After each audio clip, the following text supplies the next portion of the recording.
You're watching Public Comment every Thursdays at 8 a.m. The live stream. Detroit is different and Bridge Detroit. Local politics of Detroit.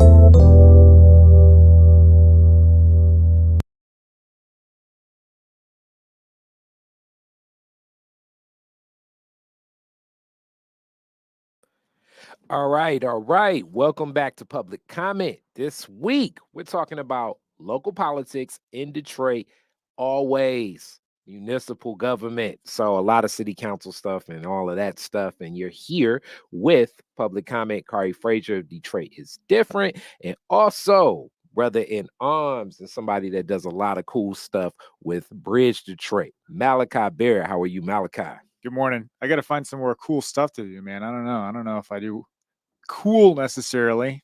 Interest, maybe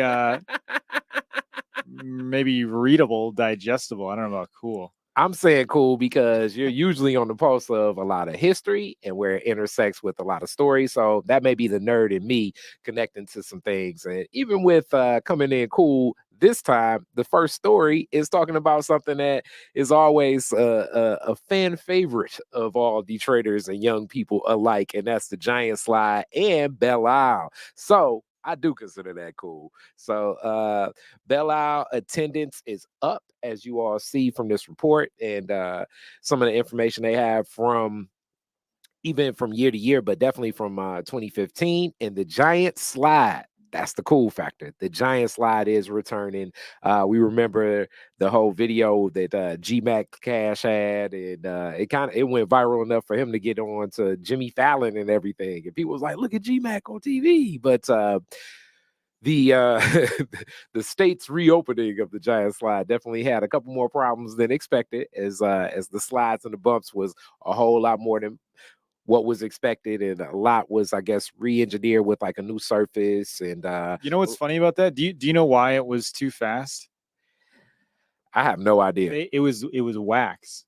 They I had too figured it was much. something with like even when back in the day when it was yellow, and that's the one thing. I think it should be yellow. Hopefully it's yellow again. But they had the spray, and it was all dependent upon how It's got the grooves. Yeah, I was just surprised to learn. Like, I don't know. I thought it was going to be some kind of like engineering thing. They were going to tell us like, oh yeah, it was like 0.5 degrees in the wrong direction or something. And it was like, hilarious. no, it was just they put a lot of wax on it at the beginning of the year, and it takes it takes all year to wear that down. And apparently, it gets slower over time. But yeah, I thought that was pretty funny. It's back though. We don't know when. They have not said when it will reopen, but I'm excited to go take a ride. It'll still be $1. Adults and kids can ride. They say it'll be fast. I mean, they're holding off on reopening because they want to replace a foam pad at the bottom to kind of make that landing a little bit smoother. I guess they've got this rubber pad that's been out there forever. But other than that, I mean, they're not really doing anything that would slow it down. So if you're trying to really get crazy out there, I mean, there's nothing stopping you, I guess. Well, I can tell you this: the Giant Slide has ruined many a pair of white Air Force Ones. So if you plan on going, I would say come with some slides or the Giant Slide shoes, and the person that doesn't want to ride it can hold the kicks or something. I would. This is one of those things. It's a staple in Detroit culture itself. So it reopening helps like set that part, as one of the coolest things I always thought about. Belle and the Giant Slide always went hand in hand. That's really where a lot of the ice cream trucks would be and a lot of stuff. But it being now a state asset instead of a city asset, like to reopen that part is big. And other updates about Belle about opening the bathrooms. It was a story there about some of the bathrooms that were closed, as we know, just making sure it's as operational as it needs to be for so many people that use Belle. So many guests connect with it. I do feel the culture has shifted under state control, but I'm probably more than likely, I think, going to be having a interview on Detroit is Different with Danielle Jackson of the Conservancy of Belle, and just talking about some of the vision of what's moving forward. I know that so many different things still are there, the aquarium and other assets, and Belle is just a treasure. It's a gem. Yeah, there's a lot happening right now. I mean, so the giant slide is one of like a lot of different attractions that have been bringing people to the park. They're breaking attendance records. It's up past 5.5 million visitors in 2023, and Belle Isle is Michigan's most visited state park. It's actually the second most visited state park in the whole country behind Niagara Falls. Wow. Which has a lot of international. I'm sure there's a lot of people. One second. So you said like in the nation, the second most. And when I was Right. reading that, I was thinking to myself, like, because to me, to a Detroiter, it seems like more people were going to Belle Isle before the state took over Belle Isle. Yeah. But Well, so I that don't know. makes me think, We don't. I was trying to find like attendance numbers from before state control, and did they keep track of it? How do I they keep don't track of it? know. Yeah. So it's like some of those numbers, we don't Because know. with state control, you have to pay to get on, and the whole, like, if it's free, Right. I don't know, you're just like eyeballing it or something. You know what I'm saying? Yeah. I mean, that could be. I would be. Yeah. I guess I wouldn't be surprised if it felt like maybe there were more people out there back in the day. There's more since the state has taken control of it in 2014. The attendance has gone up, year by year. So at least we know that. And they've put a lot of money. They put $140 million into um, improvements and repairs and things like that since 2014. 22 million in the last year alone. So they've been renovating buildings. They've been building out trails. They've been putting down bike lanes. People who've been out there this year already know it looks a lot different in terms of like the road infrastructure. They've been like building ecological habitats and like reshoring the beach and all of these things. So there's a lot more financial investment going in there, and that's what the parks officials really wanted to kind of promote when they came to city council. They have to do an annual update to the city every year, so that's kind of how we know about some of this What's stuff. happening? Yep.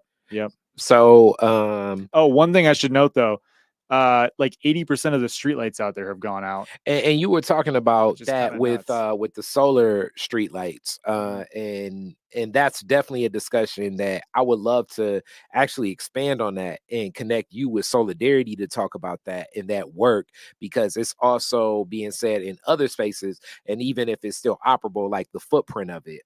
Solar street lights are a very equitable and sustainable option. You just have to make sure that you have the right coverage and footprint, and many communities are finding out more and more about that. Supposedly these were like first gen solar lights, so they were uh, like these were put in 9 years ago, and maybe what we have today, the technology is better, yeah, it would last longer. it's So definitely, well, last longer, better, bigger footprint, and a lot of other things. Even from like when I was working with years back, the Live Six project, when they were getting some solar street lights. Shout out to Sierra and them, and what that footprint looked like and how that grew. So on to the next topic, in talking about communities and everything. Gabriela Romero Santiago was speaking about the dust pollutants. When we think about her district, yeah, it's a lot of construction and a lot of things going on, but a new ordinance to punish companies that release a lot of dust pollution into the air, definitely within development and a lot of the things that they're doing. This was delayed on voting. And you also gave like a chart of what the fines look like, from 500 to 2,000, failure to cease operations, creating the dust, failure to submit a timely dust plan. yeah, And so it let me looks, just kind of break walk that through down. this real. Okay. It's pretty simple actually. It's like any company that or any development or there's a lot of like different facilities, but basically any entity that is doing something that is likely to create dust has to create a plan that tells the city how it will prevent that dust from flying through the air off site into neighborhoods or public spaces basically. And then as part of that plan, they have to follow through on it. And if they don't, inspectors from BC can find those companies. And what's a little weird about this, well, first of all, this has been a long time coming. Santiago Romero has been, working with community on something to reduce air pollution. It's a big issue in the southwest part of the city as well as like many other places. Yeah. It's really a widespread issue, but it was kind of born out of what people are dealing with the truck traffic down by the bridges and Mhm. concrete crushing facilities and all of that stuff. Um, Council wanted another week to talk about enforcement because the one kind of weird thing about this it's the limit, or the how we determine that like dust is moving off site. There's not like a machine or like an air quality testing thing that like says, okay, there's, this much dust in the air, that's a bad thing. It's like based on your visual, like what inspectors can see. They have this like opacity rule, and it's like 5% opacity means that you're above. Basically, that means if they can like physically see dust coming off the site, then you're in violation. But like, what does that actually mean when it comes down to enforcement and inspectors? I mean, You know, it's always the question in government. Like I always say, it's like who's going to enforce any of these rules because there's so many rules on the books, and this is definitely heightened after last summer when the smoke from Canada, as they say, when it came to Detroit, Baltimore, New York, Philadelphia, Minnesota, Chicago. You know what I'm saying? So like, and even in that, like I didn't even know that what is it? Particles in air are something that is kept up in the monitoring for this, but more people were paying way more attention because we definitely felt something in the air then. So you combine that with dust, as this was one of the things brought up in the lawsuit from the warehousing facility. It's like, how do you make a determination between like what's this and what's that? Like it can become very legal.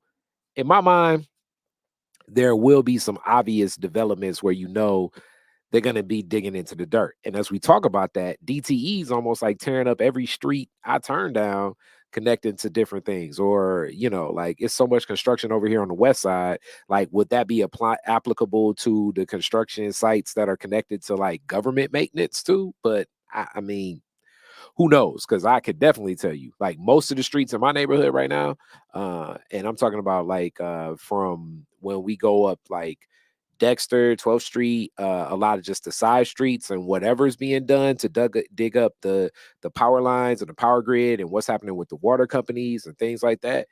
It's more dust than I've ever seen in the neighborhoods. So, like that becomes a bigger question, I would say. yeah, that's some of that's laid out in the ordinance, and I don't want to sit here and read like legislative language to you guys. Part of the job here is to like interpret this stuff, but I'll just give you a list of some things that are like specifically listed. So construction, obviously, Yeah. demolition, okay, makes sense. Storage and transporting operations, including bulk material handling, outdoor storage. So I think that would apply to a lot of your kind of like scrap yards, as well as like um, you know piles of stone and gravel and things like that, like gravel yards. Operation of gas or electric powered equipment on unpaved surfaces. So that doesn't apply to vehicles, and like car exhaust is not part of this, but that could apply to other types of like heavy equipment apparently. Um, this would also apply for staging areas, parking areas, storage areas, routes within a site. And one thing that Santiago Romero wants to address next is trucking and pollution that comes as a result of like trucks driving through neighborhoods. Landscaping is listed in here. Site prep and track out, which is basically like moving materials from one spot to another. And I believe this does apply to city operations as well, but I would have to dig through this a little bit and get you a good answer on that. I mean it. But I will say, like, this is acknowledged by even Councilmember Santiago Romero as a first step that doesn't go as far as she would like.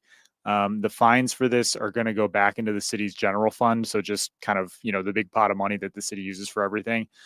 She would have liked that fund to go toward like a public health initiative to deal with like pollution effects, or something that would maybe address like this specific issue instead of just kind of going into the city's money overall. And air quality monitoring is something that city or that residents had really asked for. Why not install sensors outside And these that's businesses, right? and that air I was just about to get to that. Air quality monitors are, and I'm definitely not the most up on what's happening, but just from so many of it, the way corporations see them versus activists see them are completely different perspectives, because the corporation says like you need to prove basically that this air quality is impacted from what we're doing directly.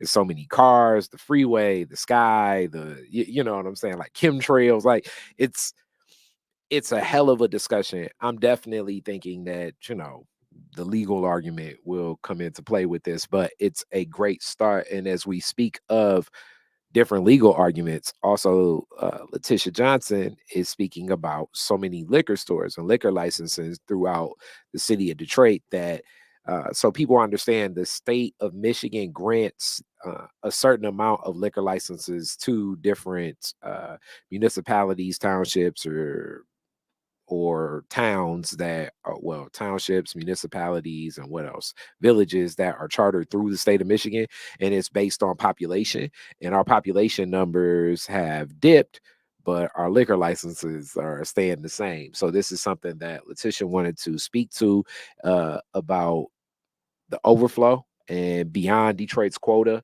Um, this is a story, as you all know, from Malachi's Notebook. You should be subscribed to that and get that every Wednesday. My eyes kind of jumped out of my head a little bit when I saw how many more. So if you look at that chart on the right side, and I know this is a lot of information on the screen right now, but SDD license, that's special designated distributor, that just means any establishment where you can buy alcohol for consumption offsite. So that's basically your liquor stores, that's grocery stores, that's like, gas stations that sell alcohol, that's like anywhere where you can buy alcohol, but you have to like drink it somewhere else.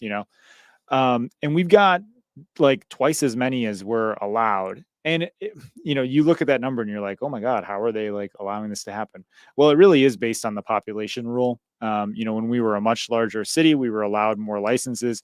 And as we've declined in population, the number of the license quota basically has gone down. But the state does not have the ability to revoke licenses just because we're over that quota. And there's a lot of interesting rules with licenses. Like if I were to get one and I wanted to sell it to Kari, I could sell it to him for any amount that I wanted. There's no real regulation around how that sale would work. The state doesn't really get a cut of it or anything like that. Also, like, let's say I got a license, but I ran into some trouble like financing or something, and I can't open like my bespoke microbrewery or whatever I'm going for. Well, I can sit on my license for 5 years. I can hold it in escrow. So it becomes really tough for the state to like take these licenses back. And I got the sense in talking on background with some folks at the state that they are not really interested in doing that because this is, really tied to like economic development and business growth. And there's actually carve outs for really large development projects can get. So I guess I should also say that there are not necessarily new licenses being approved at this time. It's just that we're stuck with as many that we have and they're transferring between hands. But there are cases where more licenses could be granted for like really large development projects, which I thought was pretty interesting. Which brings me to like even the trend of culture right now, especially with younger people. Americans aren't drinking as much, hence I'm gonna do something soon with the natural hair show where I'm gonna tap into the movement beyond like be with like the non-alcoholic alcohol and mocktails and things like That that. like really blew up in like really like pandemic Like the time. Like, past, because the some of the health purposes, like if someone's sugar and alcohol and lethargic, like it's just a known fact. Like I don't know if people are paying attention. Beer itself and the beer industry, the liquor industry, people aren't buying it and consuming like they once were. So especially a city like Detroit, or just let's look at the NFL draft. And you talk to a lot of bar owners, like that's something I think 20 years ago that you'd almost been able to move. The right size bar may have been able to move 5, 6 kegs, every other hour or something like that. That's just not the way people are consuming and where nightlife is. Some people are saying that's connected to a lot of the marijuana dispensaries opening up. Who knows? I just know that alcohol consumption itself is not what it used to be on a cultural level, which is more casual in this discussion, which goes into the value of liquor licensing. And even when you guys go out, I urge everybody, go out and look and try to remember back in the day, like 2000s, how many drinks you'd see on the average dinner table, even at like I don't know, like a chain restaurant or something, at Applebee's or something, versus today. You may see like one or two, and I'm not saying people aren't drinking, but it's just not the trend, especially when you get to younger people. yeah. So the city council has basically they asked the state to look into what they can do about this. It's not really clear, if anything can be done. But they, council member Letitia Johnson in particular, said residents in her district over on the east side are concerned about an overconcentration of liquor stores. And I think this kind of is an old or a long time concern that people have had, that there are too many liquor stores and that it's creating kind of negative effects in places. I would love to hear more from people about what they think about this. If it's a problem that we have all of these licenses, if it's affecting quality of life or anything like that, because definitely the perception from that she's hearing, and that Whitfield Callaway also expressed that that we have so many liquor establishments, it's kind of disturbing. She talked about, like, do they want to keep people kind of numbed out and that kind of thing. I mean, I think there's a lot of familiar arguments around why it's probably a bad thing that we've got a lot of liquor stores, but I don't know what folks' perception on that is now here in 2024. So I talk about it. As usual, another public comment as we are gearing up for a couple of different things coming soon. Mackinac conference will be coming soon. And that definitely opens up a lot of different discussions, but we're going to stay rolling. Remember, we're here at Detroit is Different. I'm going to play a clip of the commercial for the collard green cook-off coming very soon, the end of this show. But Detroit is different. Detroit is different. Detroit is different. Healing community through culture, media, and events. That's what we're doing here.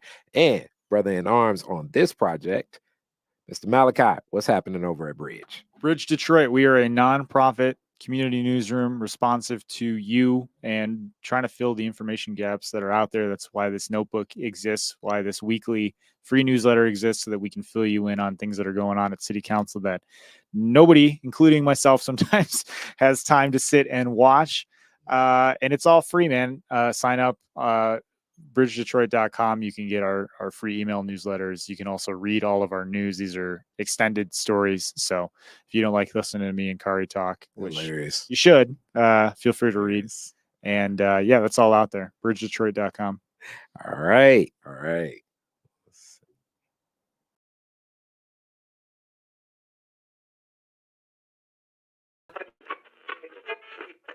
Check this. Kari Frazier, Detroit is Different with Sharia Ayers of Juneteenth Jubilee Detroit and Black Leaders Detroit. And guess what? We coming with more columns for the collard green cook-off again. The playoffs are taking place Saturday, June 15th, Joseph Walker Williams Center. You know where we at on Rosa Parks Boulevard, and you want to taste these collards. What else happening with Juneteenth? Everything. So Friday, we have a partnership with Motown Museum for the kickoff.